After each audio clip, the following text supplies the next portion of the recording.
हमारे पास पुख्ता सबूत है कि उनको जहर दे करके मारा गया है। पहली बात यही कही कि भैया ये जहर जो हमको खिला दिए हैं सब उसका असर इतना बढ़ता जा रहा है कि हम मूर्छित हो जा रहे हैं। अब हमारे धर्म के अनुसार किसी की मौत होती है तो उसको मिट्टी में दफन किया जाता है।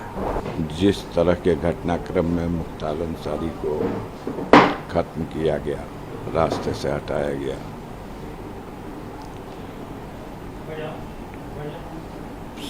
समय आएगा तो आप देखिएगा पूरी तरह से हमारे पास पुख्ता सबूत है कि उनको जहर दे करके मारा गया है। और एक दुर्दांत अपराधी को बचाने के लिए पूरी सरकार और उसकी मशीनरी इतना बड़ा षड्यंत्र कर सकती है, शर्म ही नहीं है। सब कुछ पटल पर है।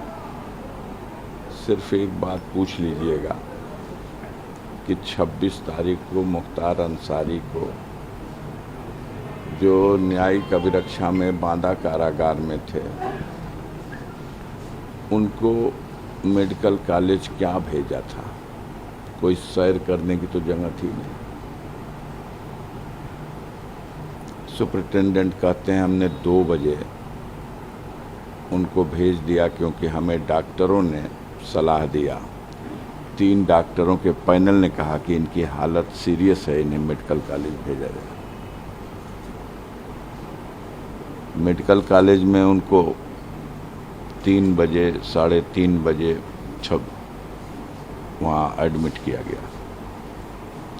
हम लोगों को एक टेलीग्राम पुलिस के माध्यम से रात में 3 बजे के बाद थाने से आके दिया गया, रेडियोग्राम है कि आप तत्काल मेडिकल कॉलेज बांदा पहुंचिए। मुख्तार अंसारी की हालत चिंताजनक है और उन्हें मेडिकल कॉलेज में सुपरिटेंडेंट जेल ने भर्ती कराया। हम लोग गए वहाँ, वो जेल में हॉस्पिटल में भर्ती थे। उनसे मिलने का बहुत मुश्किल के बाद 5 मिनट का मौका दिया गया और 5 मिनट की मुलाकात में पहली बात उन्होंने कही, उन्होंने पहले से भी मालूम था और उस दिन भी पहली बात यही कही कि भैया ये जहर जो हमको खिला दिए हैं सब उसका असर इतना बढ़ता जा रहा है कि हम मूर्छित हो जा रहे हैं। और मुझे बहुत बेचैनी है, मेरा पेट में इतनी गैस बन रही है और शरीर की शक्ति खत्म हो गई है,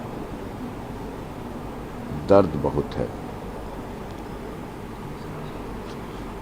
आज रात में मैं बहुत देर तक, हमें याद नहीं है, बेहोश हो गया था।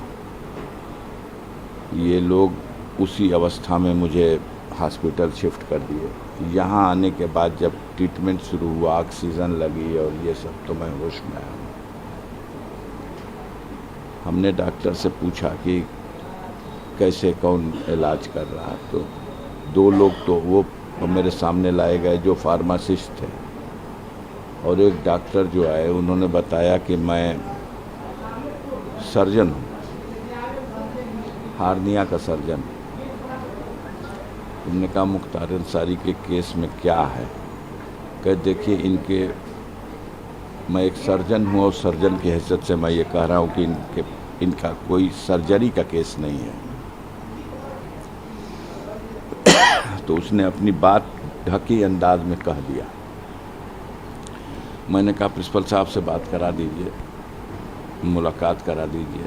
बताया गया 10 मिनट बाद प्रिंसिपल साहब मिल लेंगे। 10 मिनट बाद कह दिया गया प्रिंसिपल साहब, मेडिकल कॉलेज के प्रिंसिपल, मिलेंगे नहीं, फ़ोन पे बात करेंगे। हमका फ़ोन पे बात करा दिए। 10 मिनट बाद फिर कह दिया गया कि नहीं, फ़ोन पे भी बात नहीं कर सकते।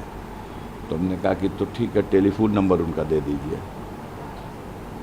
बताया गया कि नहीं, वर्जित है, यहाँ किसी का टेलीफोन नंबर कहीं किसी को नहीं दिया सकता। हमने कहा मेडिकल ऑफिसर है, मैं एक रिस्पॉन्सिबल पर्सन हूँ। हम लोगों को डायरी में लिख करके सूचना आयोग पूरे प्रदेश और देश भर के सारे अधिकारियों का नंबर खुद ही छप के देता है। और ये कौन सी गोपनीय चीज़ है कि वो अपना नंबर नहीं दे सकते? हम अगर चले जाए, मुलाकात का समय पूरा हो गया, तो हम बाद में ही उनसे पूछ लेंगे कि खैरियत क्या है मेरे भाई की। तो उन्होंने कहा सर नंबर नहीं दे सकते, हम लोगों को प्रतिबंधित किया गया। फिर हमने कहा कि एक रिक्वेस्ट मेरी है कि अगर आपके काबू करना हो तो समय रहते इसको कहीं रिफ़र कर दीजिएगा जहां इसका इलाज हो जाए। तो उन्होंने कहा कि हम उम्मीद है करते हैं कि 3-4 दिन में हम इनको नियंत्रण में कर लेंगे, मतलब इनकी जो अस्वस्थता है उसको हम काबू में कर लेंगे। हमने कहा ठीक है डॉक्टर साहब आप कर लीजिए, हम संतुष्ट हैं, लेकिन अगर आपको आभास हो कि अब मेरे हाथ से निकल रहा तो समय रहते हुए कहीं रिफ़र करिएगा। ऐसा ना हो कि आप ऐसे समय रेफ़र करें कि कहीं कोई जाके भी कुछ न लाभ मिले। तो उन्होंने कहा कि ठीक है हम आपकी बात समझ गए। मैं मिल के वहाँ से आ रहा हूँ और 2 घंटे के अंदर उस डॉक्टर से लिखवाया गया कि ये मरीज फिट है। जांच के नाम पर एक्सरे और अल्ट्रासाउंड, न लीवर का टेस्ट हुआ न अमाशय का टेस्ट हुआ। जहर कहाँ लक्षण मिलेगा, 2 ही जगह है, कोई टेस्ट नहीं। और न टेस्ट किया कोई बात नहीं, एक मरीज आ रहा उसको आईसीयू में रखते हैं आप, उसको किसी उंगली में ऑक्सीजन लगा है, किसी में नाक में वो, और कहाँ उसी दिन 11 घंटे के बाद वो बिल्कुल फिट है और उसी जेल में वापस गया है। तो न वो अपने पलंग पर बैठ सकता था और न पैरों पे खड़ा हो सकता था। उसको व्हील चेयर में डाल के डंगरा के चढ़ा दिए सब भेज दिए। और ये जो 24 घंटा वहाँ रहे, फिर उन लोगों ने मीडिया को ब्रीफ किया, सूचना आयोग के लोगों ने, कि मुख्तार बिल्कुल फिट हैं, सारे जांच से वो कोई कमी नहीं, किसी चालाकी से इस तरह का एक कोई ड्रामा रचा गया था उनके बीमार होने का। कैसा ड्रामा, किसी के घर से तो एडमिट होने का ही नहीं थे, हॉस्पिटल ने एडमिट किया है। और अगर वो ड्रामा था तो 24 घंटे बाद जो कुछ हो गया ये क्या था। उसके ट्रीटमेंट का कुछ जो लाभ मिला, उन लोगों को शॉक हुआ कि ये तो बच गया है, हम लोग तो लास्ट स्टेज समझ के भेजे थे, तो बच गया, इसको फिर ले जाए, फिर ले जाके इतना लॉस कर दिया। जो घटना हुई है उसी दिन 3:30 बजे उसने, लगभग 3:30, 2-4-5 मिनट आगे, उसने अपनी बहू से फ़ोन पे बात की है और अपने बेटे से भी बात की। आप उसकी आवाज़ देख लीजिए क्या है, ये नाटक है। और उसी आवाज़ में वो कह भी रहा है कि मेरी बॉडी मेरा साथ छोड़ रही है बेटा, मैं बैठने उठने लायक भी नहीं रह गया, मुझे बेहोशी आ जा रही है। कुछ देर बेहोश हो जाता था, फिर होश में आता था, और उसको नाटक माना जा रहा है। जब वो मुंह से खून फेंक दे रहा और मर जा रहा, तो उसको आप ले जा करके हॉस्पिटल में नाटक करके फोर्स चारों तरफ लगा के और कि इलाज हम कर रहे हैं, और उसको घोषित करा रहे हैं कि हार्ट अटैक हो गया। कहीं अगर भगवान है तो हम आप देखें या न देखें,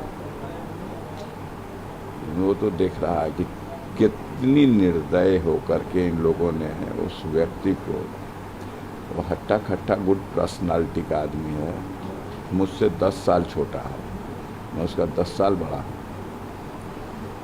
मेरे सामने। क्वेश्चन है सर, क्या सरकार मनमानी कर रही है सर? ये किसी को अगर ये नियमानुसार लग रहा है तो लगे, आम जनता तो इसे मान रही है कि बिल्कुल मनमानी करके, दुरुपयोग अपने अधिकार का करके, साजिश करके दुर्दांत अपराधी को बचाने के लिए इनकी हत्या की गई। इसका राजनीतिक लाभ भी, अब अभी राजनीतिक लाभ तो क्या मिलेगा उनको, तो आएंगे तो अपना बुलडोजर लेके आएंगे, कहेंगे कि हमने मिट्टी में मिला दिया। अब हमारे धर्म के अनुसार किसी की मौत होती है तो उसको मिट्टी में दफन किया जाता है, और मिट्टी में दफन होने की प्रक्रिया को अगर कोई कहे कि मैं मिट्टी में मिला दिया हमारे हिंदू भाई जब मृत्यु हो जाती है तो उनको उनका दाह संस्कार किया जाता है। अब कोई कहे कि हम तो इसको आग में जला दिया, तो ये तो जले पे नमक छिड़कना है और क्या है। ये तो एक प्रक्रिया और परंपरा है, धार्मिक रीति रिवाज है। आप लीगल बैटल में जा रहे हैं? जाएंगे भैया, हम अपने लीगल टीम से मशवरा करेंगे। अभी तो हम लोग इस हालत में ही नहीं, मरमाहत है पूरा परिवार। 3 दिन सोच लीजिए कि न किसी ने खाया है, न पिया है, न कहीं नहाया है, न धोया है, न शौच हो सके है। कोई लाश आ रही, खबर तो उसी दिन आ गई ना कि मौत हो गई। जो ओवरऑल सिचुएशन बनाता है, जैसे अब्बास पार्टिसिपेट नहीं कर पाए इसमें, अब्बास के लिए जेल में है, नियम है कि पेरोल मिलना चाहिए। तो पेरोल शासन दे सकता है, अब्बास को नहीं मिलेगी। डीएम दे सकता है, अब्बास को नहीं मिलेगी। न्यायालय का सहारा था, न्यायालय में डाली गई दरखास्त। हाई कोर्ट के जज साहब बैठे ही नहीं। दूसरे जज के यहाँ फाइल गई तो उसने कहा कि हम सिर्फ अपने न्यायालय की फाइलों को सुनवाई करेंगे, दूसरे जज की के यहाँ से ट्रांसफ़र जो आई हैं फाइलें उनको नहीं देखा नहीं। सुप्रीम कोर्ट में चीफ जस्टिस के यहाँ एक डाली गई अर्जेंट में कि बेंच में सुनवाई को न डाल करके अर्जेंट मैटर मान के इसको रात में ही सुनवाई करा ली जाए। तो चीफ जस्टिस साहब ने कहा कि वो उस नियम के अंतर्गत ये विषय नहीं आता, ये रिट लाइए और बेंच सुनेगा। तो मिट्टी तो आज हो गई, अब बेंच सुन करके भी क्या करेगा। अच्छा, ये जो परिस्थितियाँ बनी कि मतलब पत्नी भी नहीं आखिरी बार देख पाई, नहीं देख पाई। मुख्तार की बहू वो आई है अब्बास की पत्नी। अफशां के विरुद्ध पहले ही से वारंट है और वो इनाम भी घोषित कर दिया गया है।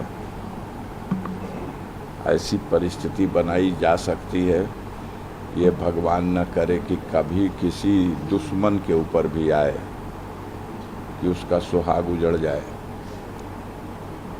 और वो अपने सुहाग का दर्शन भी न कर सके, किसी के ऊपर न आए।